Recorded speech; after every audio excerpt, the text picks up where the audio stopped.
del Seminario Bíblico Palabra de Gracia. Es para nosotros una bendición tenerlo aquí.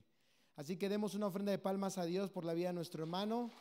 Pedimos que Dios siga bendiciendo su vida, su ministerio y su familia.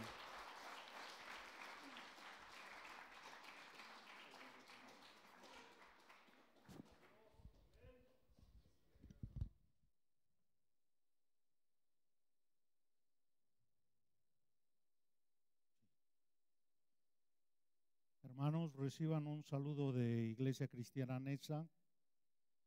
Estamos muy privilegiados de poder estar con ustedes celebrando este tiempo de empezar a conocer al Señor Jesucristo, vivir para adorarle, vivir para exaltar la obra maravillosa que ha tenido de venir a buscarnos. En efecto, es apropiado recordar a uno de los autores, uno de los antiguos padres de la iglesia primitiva, que se llamó Agustín de Hipona. Agustín de Hipona menciona en uno de sus libros, que se llama La Ciudad de Dios, dice que existen realmente dos ciudades. En una ciudad gobierna lo pagano y en otra ciudad reina a Dios. Él asegura que las dos ciudades se encuentran el día de hoy mezcladas, confundidas en esta vida temporal en la tierra, hasta que Dios las separe en el día del juicio. Y es verdad, en la Biblia, cuando nosotros venimos y empezamos a estudiar, descubrimos que existen dos reinos, nada más existen dos reinos. Y todos son ciudadanos o de uno o del otro. Uno, según Romanos capítulo 5, es el reino de la muerte, el reino del pecado. Desde que entró el pecado, dice el apóstol Pablo en Romanos 5:12, entró la muerte. Y la muerte pasó absolutamente a todas las personas. Todo descendiente de Adán se muere porque está dentro del reino de la muerte. Esto también lo confirma Romanos capítulo 5, versículo 14 y versículo 17. Así que desde Adán y Eva toda la humanidad quedó en este reino de muerte. Dice el apóstol San Juan, capítulo 5, su primer carta, capítulo 5, versículo 19, que el mundo entero está bajo el dominio del maligno. Así que en efecto hay un reino en el que nosotros de forma natural, biológica, nacimos. Y a este reino de oscuridad, de tinieblas, de mentira, a este reino condenado y maldecido por Dios, vino Jesucristo. Él descendió del cielo y vino a buscar a pecadores para llamarlos al arrepentimiento. Vino para decirles que el reino de los cielos se había acercado, porque Él, siendo el Rey, reina donde Él está. Así que la Biblia enseña dos reinos. Cristo vino a llamar a seres absolutamente indignos, a seres absolutamente condenados. Dice Juan capítulo 3, versículo 18, ya han sido condenados. En el decreto de Dios, toda persona que comete pecado es muerta. La paga de su pecado es la muerte. Entonces, desde que nacemos, dice David en el Salmo 51, versículo 5, somos engendrados en pecado y en maldad, somos concebidos. Entonces, desde antes de nacer, el ser humano está en el reino de la muerte. Y el Rey de la creación, el Rey de la eternidad, el Rey Jesucristo, entonces vino a este mundo y los llamó a los seres humanos, a los hombres de su tiempo, y les aseguró que serían bienaventurados por la eternidad. Serían eternamente felices desde aquí para siempre. Pero les hizo algunas advertencias. Les dijo: mi reino no es de este mundo. No es el sistema de pensamiento, el sistema social, el sistema económico, el sistema religioso de este mundo, el reino de Cristo. No, es otro. Así que para entrar al reino de Cristo debemos dejar de amar a este mundo y las cosas de este mundo.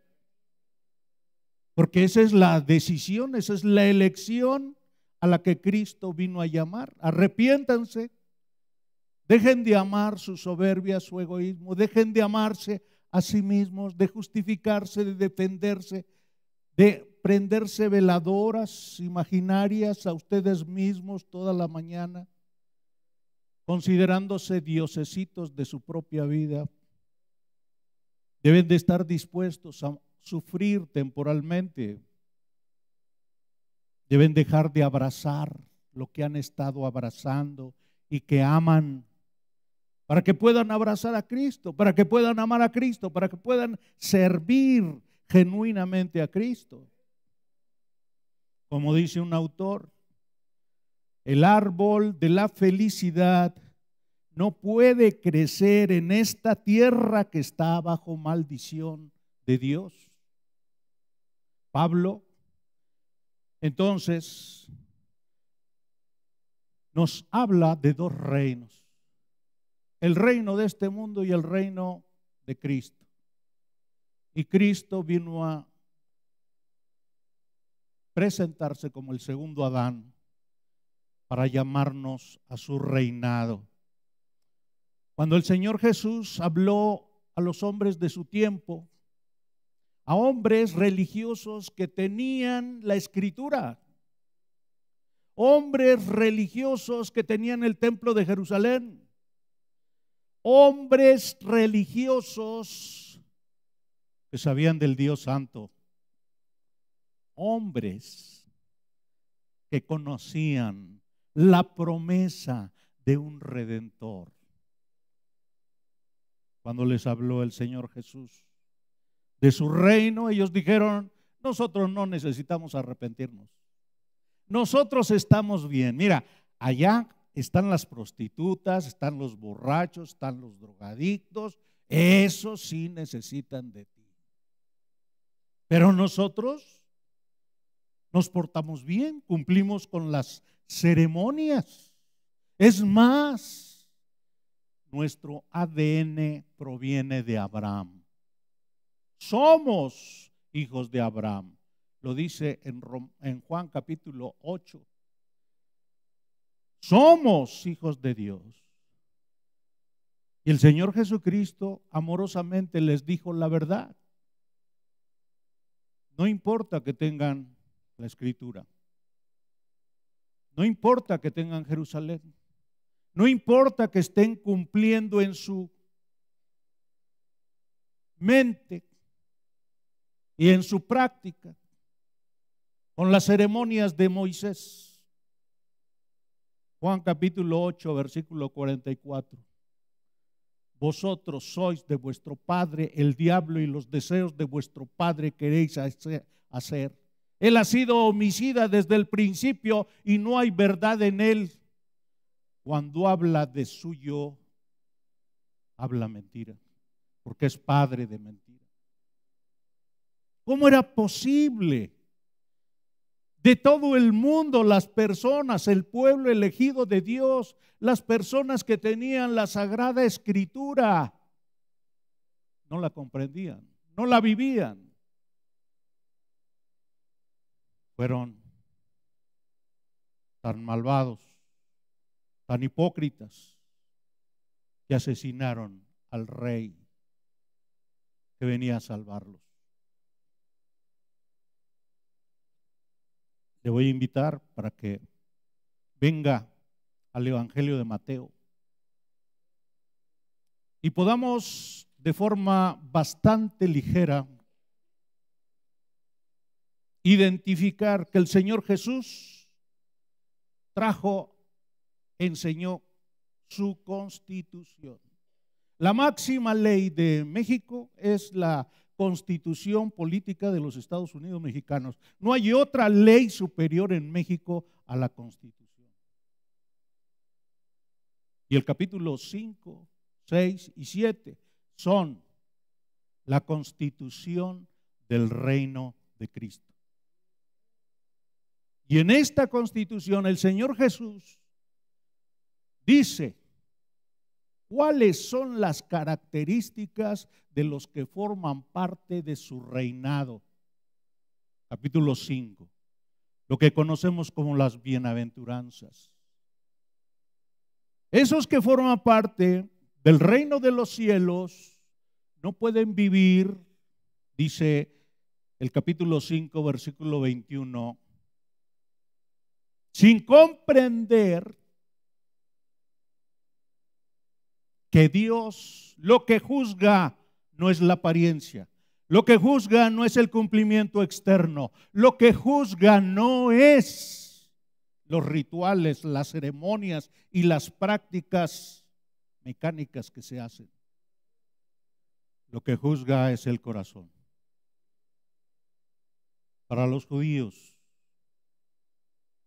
cuando Éxodo 20 prohíbe matar a su prójimo, creyeron que con el hecho de no enterrarle un cuchillo a otro, con eso ya cumplían la ley. Y el Señor les tiene que explicar: si tú te enojas con otra persona, mereces irte al infierno.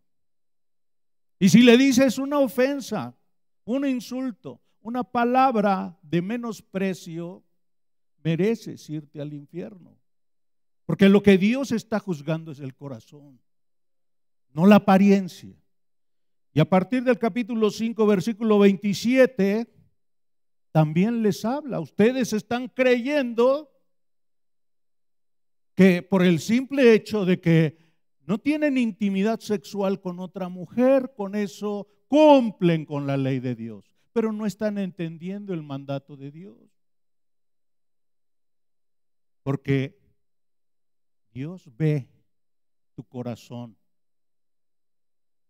Aunque no hayas hablado con esa mujer, aunque no le hayas tocado, aunque no te hayas acercado, por el hecho de que en tu interior tengas un deseo por ella, ya cometiste adulterio espiritual. ¿Es que acaso no lo comprenden? Por eso el Señor, en el capítulo 5, versículo 20, a estos que están escuchando en la ladera de la montaña al norte del mar de Galilea, les dice: si vuestra justicia no fuere mayor que la de los escribas y fariseos, observen lo que dice. ¿Qué dice? No entraréis en el reino de los cielos. No importa que te portes como fariseo, los fariseos no entran al reino de los cielos. Bien, el Señor aquí continuó explicando cómo debe ser la relación con respecto a Dios. ¿Cuál debe ser la actitud cuando se acercan a Dios? Y desde el capítulo 6, versículo 1, señala el gran problema de todas las personas que tienen inclinación hacia el ritualismo. Esas personas que lo que les importa es dar apariencia, rostro, actitud ante los demás antes que para Dios. Mateo 6:1. Guardaos de hacer vuestra justicia delante de los hombres. Ese guardaos es una seria advertencia. Aquí está un letrero con una calavera y unos huesos cruzados. Este es el peligro de seguir a Jesús de forma externa. de forma aparente. Hace algún tiempo, un hombre decidió casarse. Ya tenía hijos. Llegó a la iglesia. Conoció del evangelio. Y cuando le pregunté, ¿por qué te vas a casar? Dijo, porque quiero que digan que soy cristiano. Le dije, entonces no te debes de casar. Si tu mirada está puesta en lo que dicen las personas, tache. Tache. El Señor está diciendo, cuidado, peligroso de que hagas tus obras de justicia delante de los hombres para ser visto de ellos. Cuando tú haces algo, lo que te debe preocupar es que Dios te está juzgando. Es que Dios conoce lo que te motiva, lo que te impulsa. ¿Cuál es el propósito por el que haces las cosas? Algunas personas pueden hablar y pueden decir frases preciosas, hermosas, bíblicas, pero eso no es lo importante. Lo importante es la sencillez de su corazón, la sinceridad de su conciencia. Y hoy solamente nos vamos a detener en 2 versículos. En el capítulo 7, Dios explica su justicia. Su justicia. El Señor Jesucristo les habla de que es necesario que llenemos nuestra mente de la justicia de Dios. Antes de querer ayudar a nuestros hermanos, tenemos que autoconfrontarnos. No ser hipócrita queriendo ayudar a otro a que se le quite un pecado si nuestros pecados son enormes.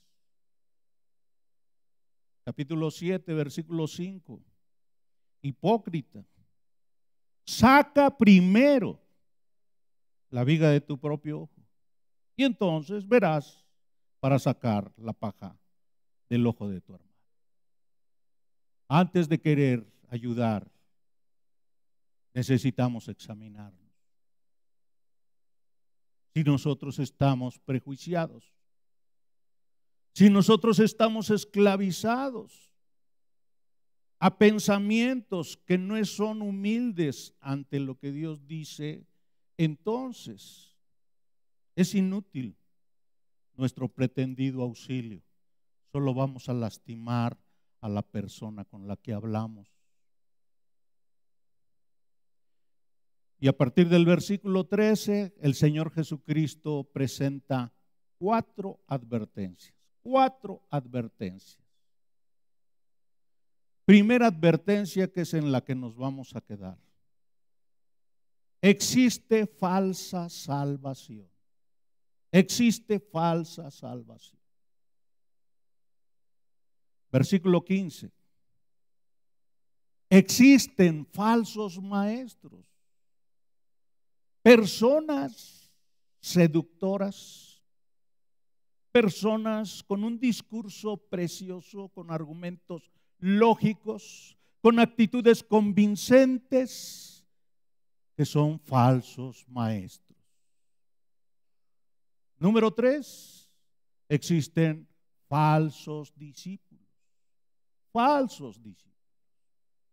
El Señor les concede que puedan predicar su palabra, puedan evangelizar, puedan hacer acciones prodigiosas. Personas que puedan sacar demonios incluso, pero que no hacen la voluntad del Padre. Y número 4, falsa obediencia. Falsa obediencia. Una vida edificada desobedeciendo. No importa que escuche el evangelio. No importa que participe en una congregación. Así que vamos a leer Mateo capítulo 7, versículos 13 y 14. Y vamos a pedirle a Dios que Él nos guíe. Dice así la palabra de Dios, Mateo 7:13.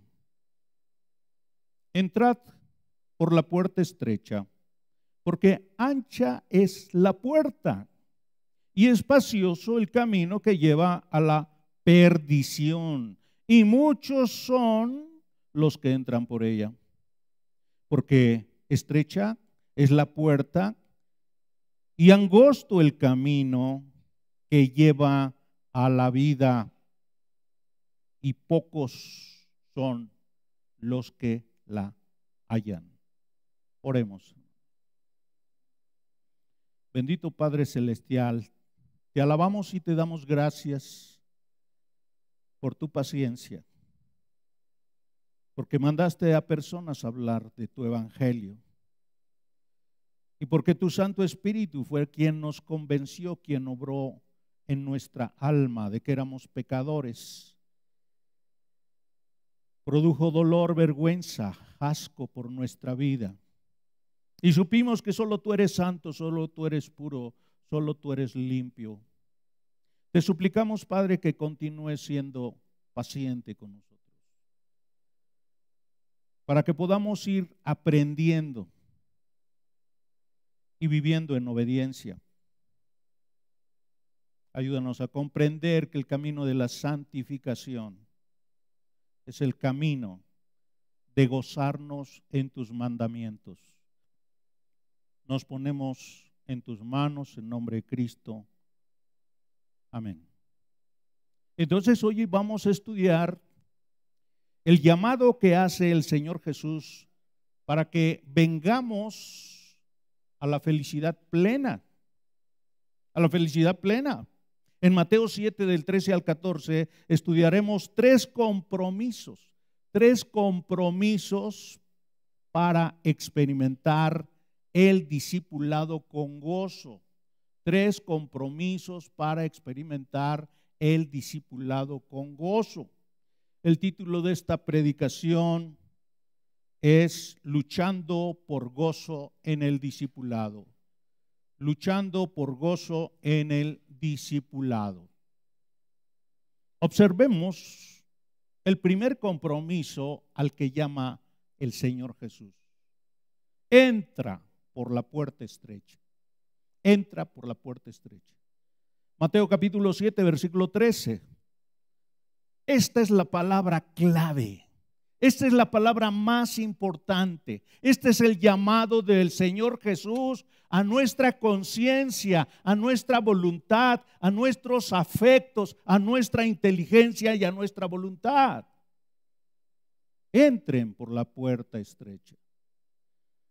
Porque ancha es la puerta y amplia es la senda que lleva a la perdición, y muchos son los que entran por ella, pero estrecha es la puerta y angosta la senda que lleva a la vida, y pocos son los que la hallan. Fácilmente podemos identificar cuatro contrastes. Hay dos puertas, una estrecha, angosta, muy difícil, y la otra amplia, extensa, grande. En segundo lugar, podemos identificar dos caminos. Un camino amplio y un camino estrecho, reducido, angosto, restringido, difícil, que nos oprime. En tercer lugar, tenemos dos grupos. Versículo 13, la última parte. Muchos son los que entran por ella. Muchos. Final del versículo 14. Pocos son los que la hallan. Cuarto contraste. El destino versículo 13, que lleva a la perdición. Versículo 14, que lleva a la vida. Entonces, en nuestra existencia aquí en la tierra siempre vamos a tener opciones. Siempre vamos a tener dos opciones: la mentira y la verdad. Y nosotros vamos a comprometernos y la vamos a defender. O el pecado, o la santidad, o nuestro egoísmo, o Dios. Así que detengámonos brevemente para meditar sobre la puerta. El Señor a lo que está invitando, llamando, es que entremos, está en plural, entren plural. El Señor está en la ladera de la montaña, mencionábamos, está al norte del mar de Galilea. Si ahí es donde están ustedes, fuera el mar de Galilea, en la parte norte donde estoy yo está un declive, una montaña, la ladera de esa montaña, y el Señor se ha sentado y está una multitud y hay los 12 discípulos y están dispuestos a escuchar las enseñanzas del Señor Jesús. Debemos notar que esta palabra entren es un verbo, y para los que les gusta la ortografía está en modo imperativo. Esto significa que es una orden, es un mandamiento. El Señor Jesús está exigiendo, ahí tienen a Pedro, a Juan, a Andrés, Jacobo, Felipe y a otra multitud, y les dice: entren. No les pregunto si quieren o no quieren, si les parece atractivo, o no es una sugerencia. Es una exigencia del Señor Jesús. Así que nosotros que estamos también escuchando y leyendo este texto, hemos recibido esa exigencia de Jesús. Y Él nos ha dado la oportunidad para que obedezcamos o desobedezcamos. Usted realmente sabe en su alma si con sinceridad ha querido ir a donde el Señor Jesús le ha ordenado o no ha querido. En Juan capítulo 10, versículo 9, el Señor Jesús dijo: yo soy la puerta. Si alguno entra por mí, será salvo, y entrará y saldrá y hallará pastos. Entra por la puerta estrecha, que es Cristo, es lo que hace salvo al pecador. Es la única puerta que lleva al cielo, es la puerta de Dios. No hay otra puerta que nos salve, solo hay esta puerta para entrar al reino de los cielos. El contraste, la otra puerta, la ancha, lleva a la perdición, y se está refiriendo a todo tipo de religión, aunque debemos recordar que ninguna religión salva. Ninguna práctica, ninguna ceremonia, ninguna liturgia, ninguna actividad, ninguna.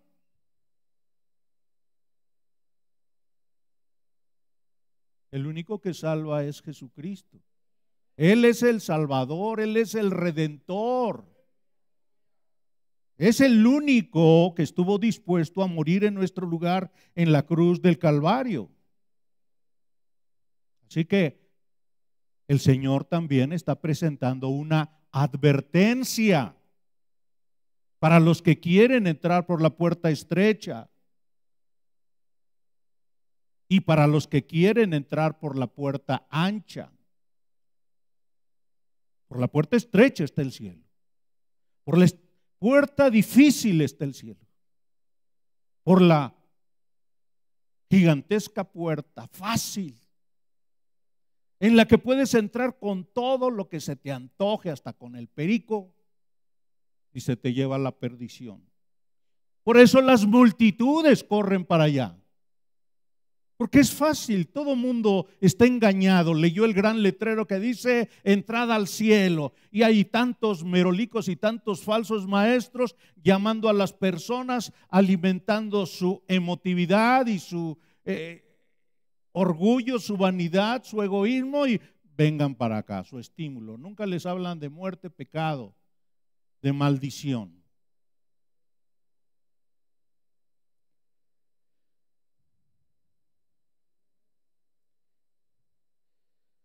Únicamente quien entra por Cristo, a través de Cristo, puede llegar al paraíso. Paraíso se refiere al reino de los cielos, a la presencia plena de Dios. Nuestro paraíso, hermanos, no está en este mundo. Nuestro paraíso es futuro. Cuando entramos a través de Jesucristo, Jesucristo es unido a nosotros. Somos unidos a Cristo. Primera de Corintios capítulo 12, versículo 13. Somos sumergidos en Cristo. Hay una unidad con Cristo. El Espíritu Santo viene a morar dentro de nosotros. Todos los frutos del Espíritu Santo ya los tenemos en nosotros. La naturaleza divina de Jesucristo la recibimos. Segunda de Pedro capítulo 1 versículo 4. Y lo único que necesitamos es ejercitar esos frutos. Dios ya nos dio su Santo Espíritu. Pero a estos que entran por Cristo, se les tiene que explicar lo que significa entrar por Cristo. Permítanme señalar 5 aspectos de quien entra por la puerta estrecha. 5 aspectos. En primer lugar, la entrada es personal. Es individual. No es por familia, no es por apellido, no es por color, no es por grupo étnico, no es por nación, no es por asociación, no, es personal. En segundo lugar, solo entra el que es humillado. Solo entra el que se presenta desnudo ante Dios, sin ocultar nada, diciendo realmente quién es Él. No puede ser sincero, presentarse transparente ante Dios. En tercer lugar, su entrada es arrepintiéndose de sus pecados, llamando a su pecado por su nombre y renunciando a él, sintiendo asco y vergüenza, dolor, porque practicó ese pecado, sabiendo que es absolutamente inmerecido de poder entrar a esa puerta. Es absolutamente indigno. Número 4, debe entrar amando a Dios por sobre todas las cosas. Debe amar a Dios por sobre todas las cosas. El Señor Jesús hizo también esta enseñanza. Aquel que quiera ser mi discípulo debe tener estas 3 convicciones. Número 1, negarse a sí mismo, tomar su cruz cada día y seguir a Cristo. Ya no puede hacer su voluntad, ya no puede defender su agenda, su horario, sus propósitos, sus planes, sus preferencias. Y número 5, debe entrar confiando en Cristo, dependiendo absolutamente de Cristo, esperando en Cristo, haciendo el compromiso de forma definitiva y absoluta de que solo va a existir sirviendo, obedeciendo, amando, adorando a Cristo. Y por lo tanto, todos sus frutos dignos de arrepentimiento son la evidencia de que su vida ha sido cambiada, ha sido transformada y solo sirven para que el nombre de Cristo sea reconocido. En conclusión, quien entra por la puerta estrecha se deshace de todas sus cosas, de su deseo de bienes terrenales. Eso no quiere decir que si Dios le da, no los pueda disfrutar. Pero la búsqueda no son los bienes terrenales. Debe deshacerse del espíritu que no perdona. Debe deshacerse de su egoísmo. Y especialmente debe deshacerse de su pensamiento de que Él es justo, de que lo que hace está bien, lo que piensa está bien, de su justicia propia. La puerta estrecha es la puerta de la negación de sí mismo para una vida de obediencia, dice William Hendricks. ¿Usted recuerda las parábolas del capítulo 13 de Mateo? Hay la historia de un hombre que encuentra un tesoro por allí en el campo. Y con tal de comprar ese tesoro, ese terreno, y ser dueño del tesoro, va y vende ¿qué cosa? La palabra clave es todo lo que tiene. Todo lo que tiene en la bolsa, en la cartera, en el banco, su esposa, sus hijos, su vida, todo lo que tiene. Y por si acaso no fuera claro, el Señor Jesús describió la parábola de la perla de gran precio. Un hombre va al muelle, revisa allí los anaqueles, las vitrinas, y encuentra una perla extraordinaria, maravillosa, es asombrosa. Aunque él es especialista y recolector y vendedor de perlas, nunca ha visto algo más perfecto. Sabe que es imposible que la compre, pero le dice al dueño del local: ¿cuánto cuesta esa perla? Y el dueño del local le dice: todo lo que usted tiene.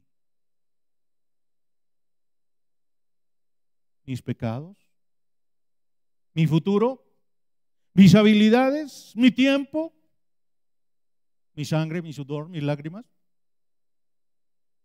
todo lo que usted tiene.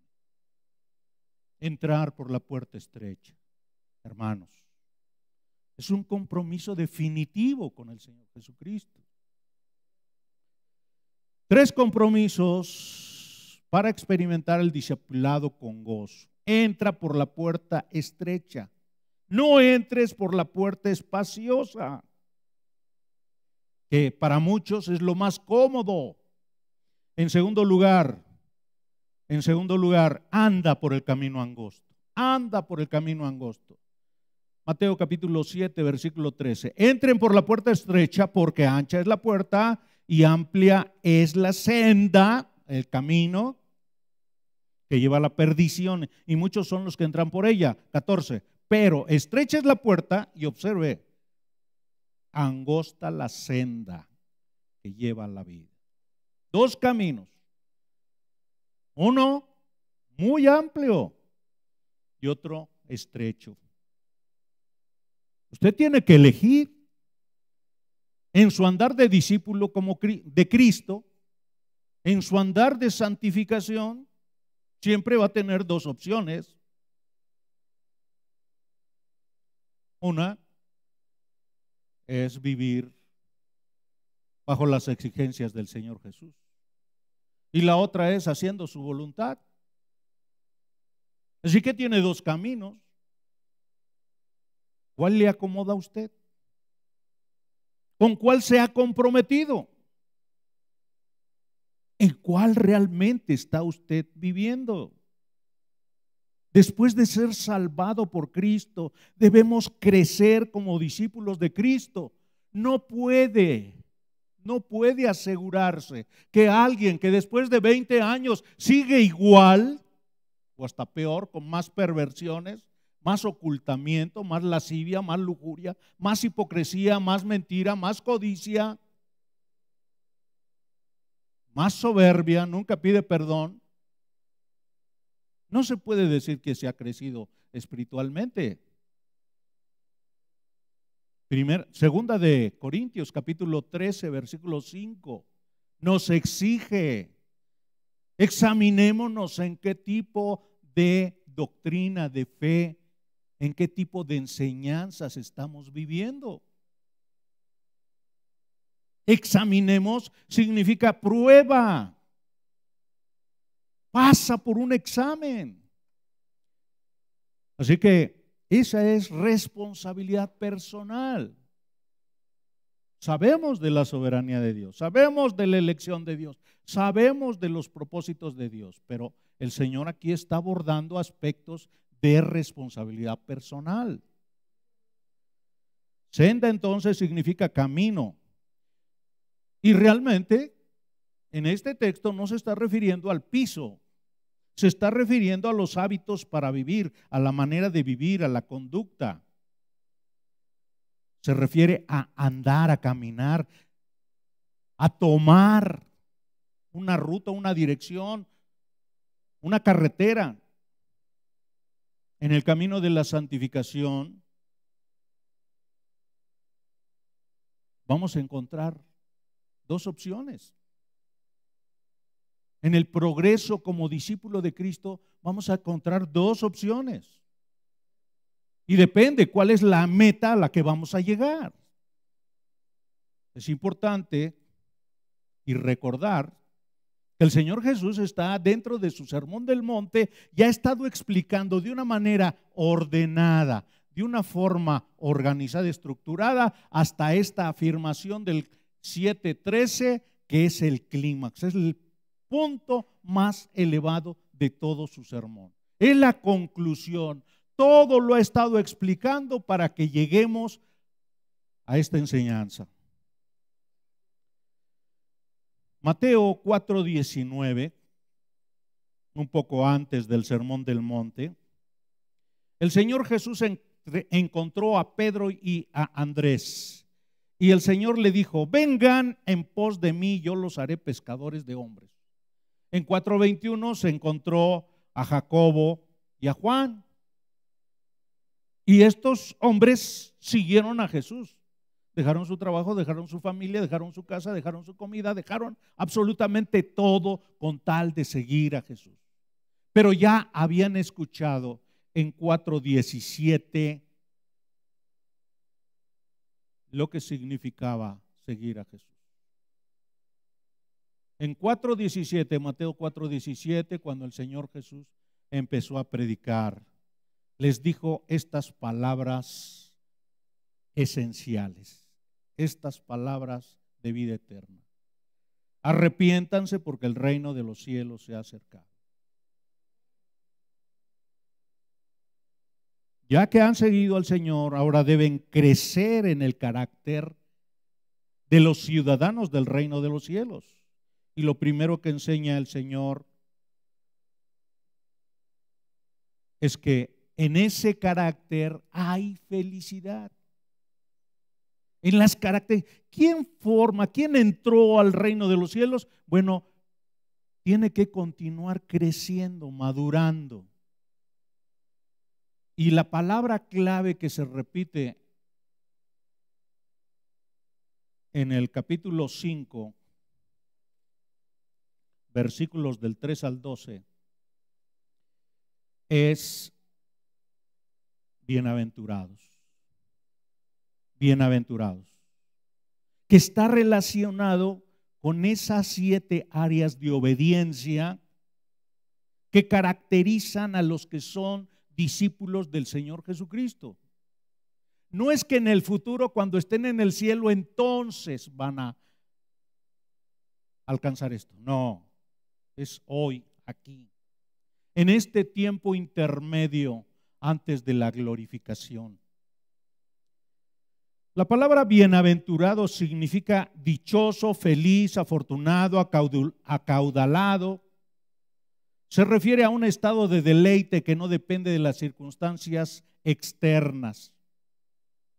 Se está refiriendo el Señor Jesús a un alma que en su interior ya tiene la felicidad. No es que la felicidad es algo inalcanzable, algo lejano. No, sino que esa felicidad ya la dio Jesús cuando lo salvó. Y lo único que tiene que hacer es crecer en esa felicidad y en esa obediencia. 7 áreas de obediencia en que debemos crecer como discípulos. Número 1, ya somos felices cuando dependemos de Dios con un espíritu sencillo. Cuando estamos perdiendo la obsesión egoísta por nosotros mismos,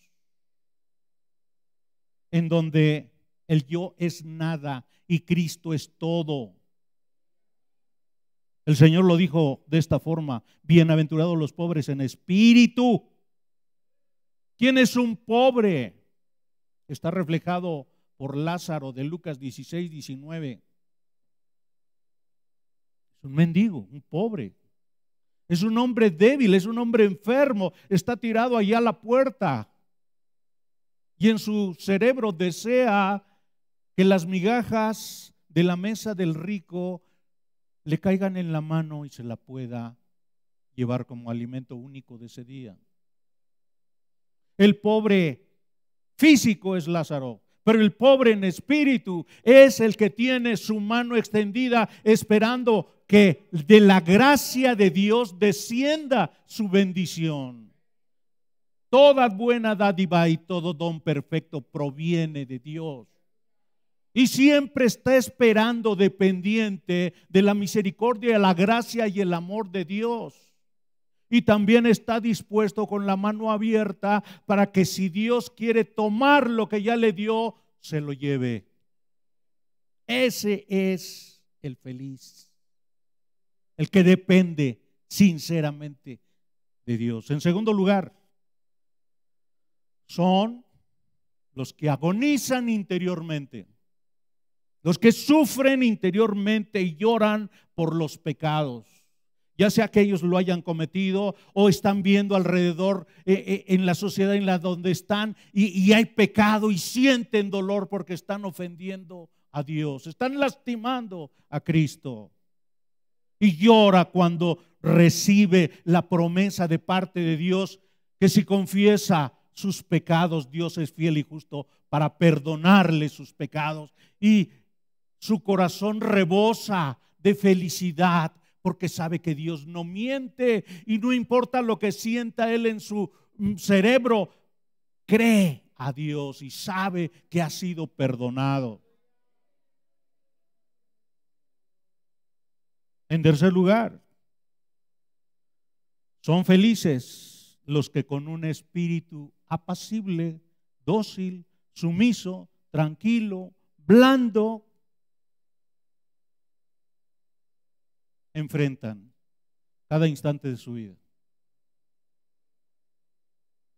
Aceptan la voluntad de Dios. Saben que Dios es absolutamente santo y que la mayor parte de sus pensamientos, sus deseos, sus afectos están arruinados, están contaminados por el egoísmo y el orgullo. Saben que son indignos de que Dios los haya amado, de que Dios los haya escogido, de que Jesucristo haya estado dispuesto a morir en sustitución de ellos en la cruz del Calvario. Son absolutamente indignos de que el Espíritu Santo haya descendido para morar dentro de ellos. Número 4. Felices. Bueno, no he dicho, ¿verdad?, los versículos.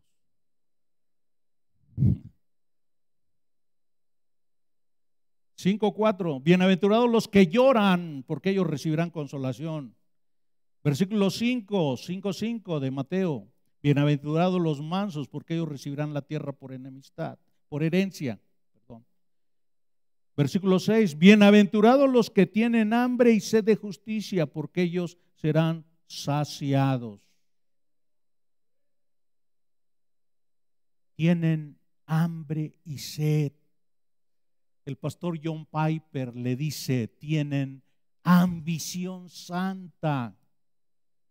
Desean buscan apasionadamente darle honor, obediencia y gloria solamente a Dios. No buscan alabanza para sí mismos, ser nombrados o que se les haga allí un póster.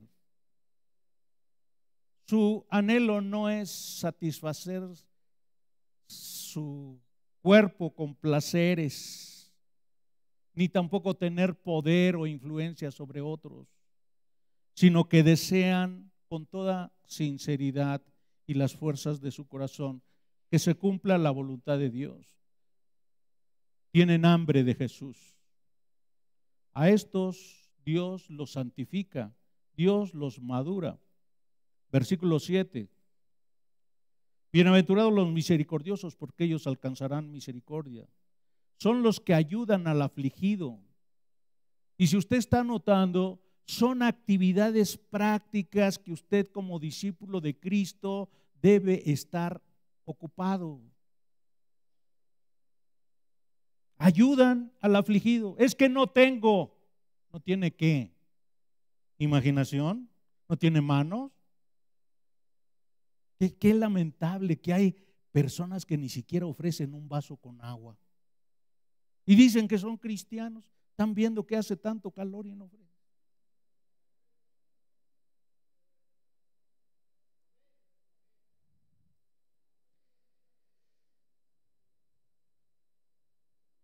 Son personas que ayudan al afligido, que rescatan al indefenso. Los que amorosamente cubren las necesidades de quienes están en necesidad, porque a ellos Dios les confirma su amor, su gracia y su justificación. Dios ha sido misericordioso ya con nosotros. Dios ya nos ha consolado y debemos consolar. Dios nos buscó y debemos buscar. Dios se interesó por nosotros y debemos interesarnos por otros. Dios nos amó primero, lo amamos a Él y debemos amar a nuestro hermano. Versículo 8. Bienaventurados los de limpio corazón, porque ellos verán a Dios. Son felices los que luchan incansablemente por su santidad personal. Se examinan continuamente al final del día. Fui insensible, fui cruel, fui amargoso, fui ofensivo, fui falto de tacto, de afecto, animé a mi hermano, oré por él, tuve oportunidad y evangelicé, estudié el texto que me corresponde hoy. Son los que luchan por su santidad, son los que se están esforzando por mantener puro su corazón. Examinan su conciencia. Son los que se esfuerzan por tener integridad espiritual y justicia verdadera. Y lo que significa, porque ellos verán a Dios, realmente ese verbo, verán, debería traducirse de otra forma. Porque ellos continuamente están viendo a Dios. Es maravilloso que nosotros reflexionemos sobre las muchas formas como Jesucristo se manifiesta alrededor en nuestro día, en cada instante. Si tenemos familia, que el corazón de nuestra familia esté funcionando. Si comimos, que nuestro intestino funcionó. Si vemos a un niño, que pueda reír, que pueda brincar. Si vemos a un enfermo, que todavía el Señor le está dando oportunidad de que aprenda algo. Jesucristo siempre se está manifestando y siempre que deberíamos quedar asombrados de su gracia, de su amor, del ánimo que nos infunde. Deberíamos crecer en estar viendo a Dios en cada instante, en cada circunstancia, en cada incidente de nuestra vida. Y número 7, bienaventurados los pacificadores, porque ellos serán llamados hijos de Dios. Son aquellos que invierten su fuerza, aquellos que son creativos, y de manera decidida alcanzan lo mejor. Son los que detienen los odios de otros. Son los que resuelven con sabiduría los problemas. Son los que procuran la armonía. En lugar de meter chismes, en lugar de meter división, en lugar de meter diferencias, son las personas que buscan coincidencias. Sin embargo, la persona o las personas que estén cumpliendo con estas exigencias del Señor Jesucristo serán odiados. Serán odiados.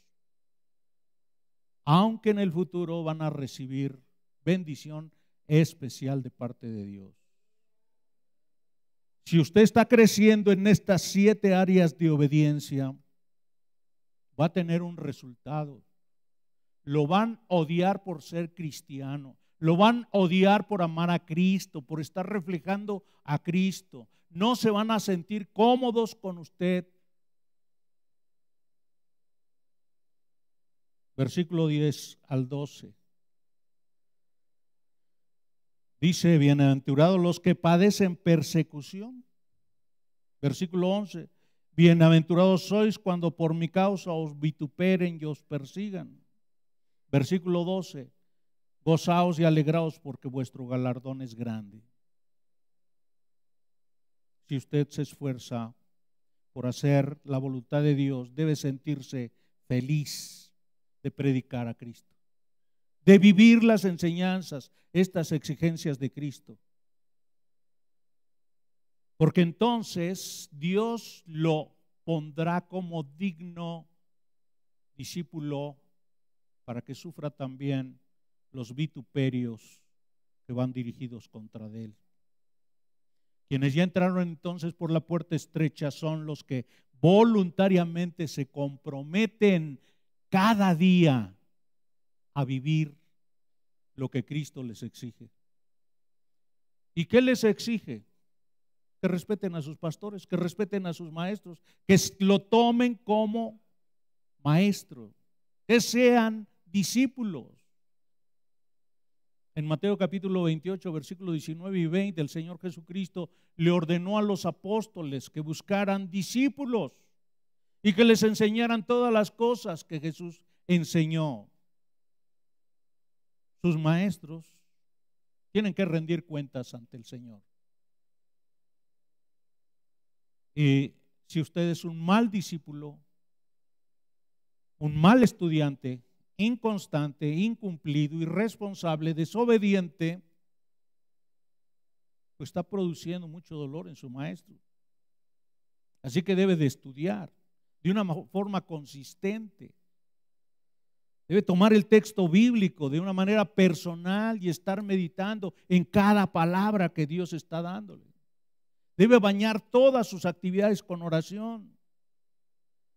Debe estar preocupado tratando de descubrir de qué forma puede servir a sus hermanos. Dios le dio dones para la edificación de la iglesia. Así que debe servir a los hermanos. Debe crecer en fe, amor, gozo, paciencia, mansedumbre, humildad. Al Señor muchos la seguían. La mayoría, ahí estaba la multitud, pero eran convenencieros. Llegaban porque les daban de comer, porque los sanaba, porque los trataba bien. Eran convenencieros. Había otros que seguían al Señor por simpatía. Otros le seguían porque hablaba re bonito. Lo admiraban intelectualmente. Pero nosotros, ¿por qué seguimos al Señor? Porque lo amamos. Porque deseamos complacerlo, porque deseamos comprender, porque deseamos imitar su conducta. Deseamos servirle y estamos dispuestos a perder nuestra comodidad, así como Pedro, Juan, Andrés y Jacobo y todos ellos. Queremos aprender, queremos enseñar, queremos evangelizar, queremos obedecer a Cristo. 3 compromisos para experimentar el discipulado con gozo. Entra por la puerta estrecha, anda por el camino angosto y número 3, disfruta de la vida que Cristo da. Hay 2 destinos, la perdición y la vida de Cristo. En la Nueva Traducción Viviente, Mateo 7:13 es traducido de esta forma: la carretera al infierno es amplia y la puerta es ancha para los muchos que escogen ese camino. Dos destinos: la presencia de Dios o la separación de Dios eternamente. Nadie puede hacer una escalera de buenas obras para llegar al cielo. Debido a eso, Dios tuvo que enviar a Jesucristo a buscar a los pecadores. Es imposible que el hombre pueda acercarse a Dios. Es Dios el que tiene que acercarse al pecador.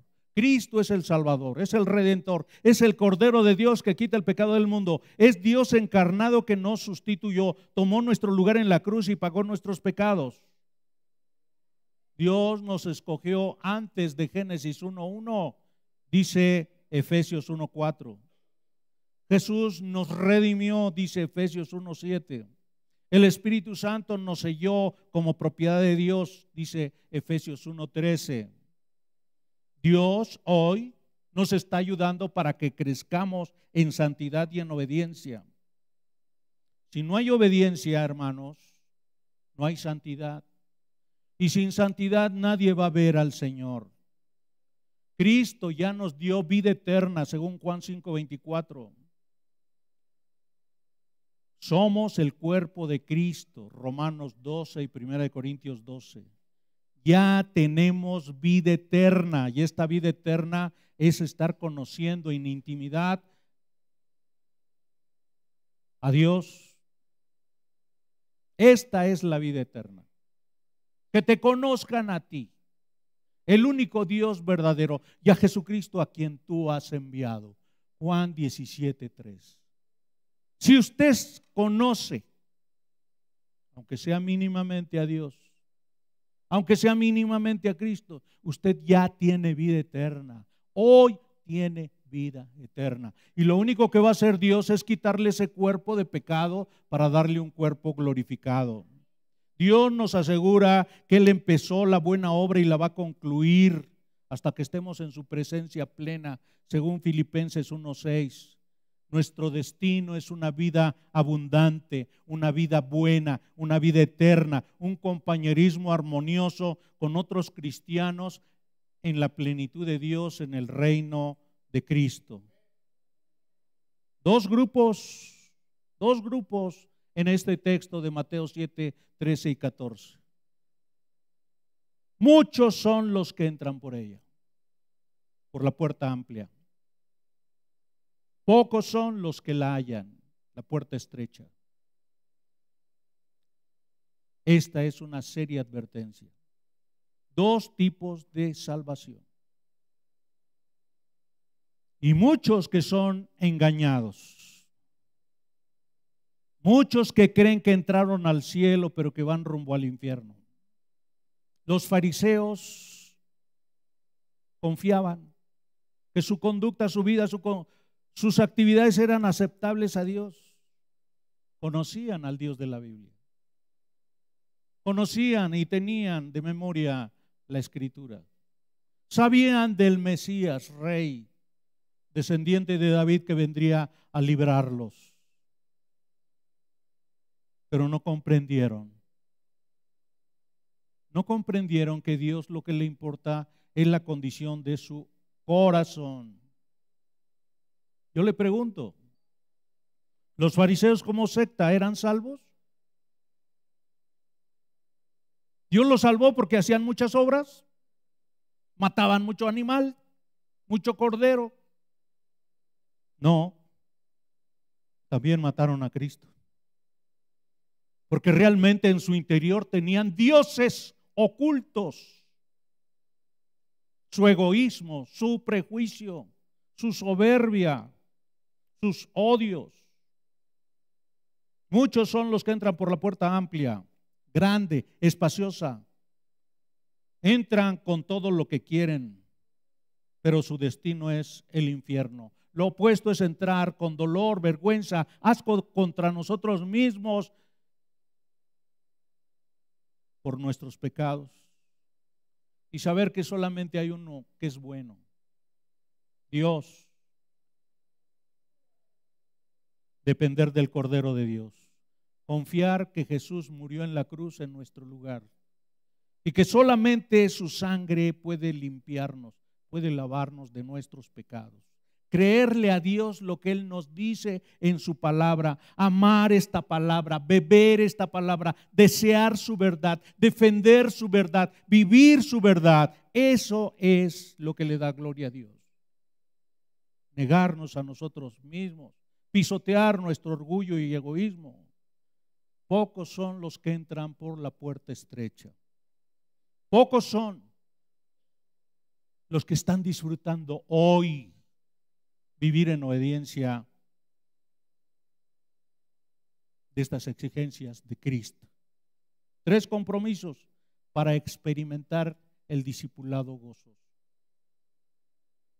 Entra por la puerta estrecha, anda el camino angosto y disfruta la vida que Cristo ya te dio. Oremos. Te alabamos, Dios, y te damos gracias por tu preciosa salvación.